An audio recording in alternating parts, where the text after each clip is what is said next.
Huwag kayong tatanggap ng kahit anong pagkain sa di nyo kakilala. Story time. Ako si John Lister. Hapon na yon nung makarating kami sa probinsya namin. At buntis ang mama ko noon. Pagdating namin ng probinsya, sinundo na kami ng tito ko na nakatricycle lang. Habang nasa biyahe kami, nagsabi yung tito ko na bibili muna siya ng turon sa tindahan. Pero habang naghihintay kami ng mga kapatid ko at mama ko, merong matandang nag-alok sa amin ng libreng turon. Kumuha kayo ng turon, libre lang yan. Sige na, kumuha na kayo. Pero dumating na agad si tito at sinabihan niya yung matanda ng, hindi na po, mayroon na po kami. Salamat po, ibigay nyo na lang po sa iba na nangangailangan. Tumango lang yung matanda. Tapos, umalis na nga kami. Pero habang papalapit na kami sa bahay nila lola at lolo, biglang nag-flat yung sinasakyan naming tricycle.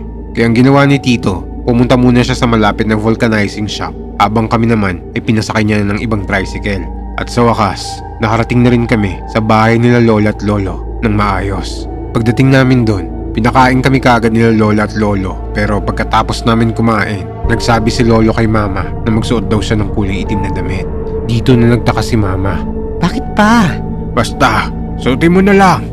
Sinunod na lang ni mama yon. Nung oras na nga na matutulog na kami, biglang may narinig ako ng huni ng tiktik na nasa gilid ng bintana namin kung saan nakapwesto si mama. At may nakita akong dila na sobrang nipis nun at sobrang haba. Sumigaw kaagad ako ng malakas. Agad naman nagpuntahan sina lola at lola sa amin at dali-daling lumabas yung dila sa bintana namin.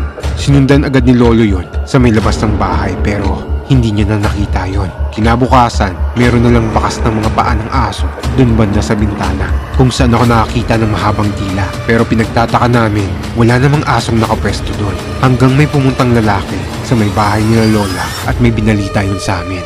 Nung naglalakad ako kagabi, may nakasalubong akong sobrang laking aso galing dyan sa inyo. Akala ko nga alaga nyo eh. Pero nung tinitigan ko na yun palayo, mukhang hindi pangkaraniwang aso.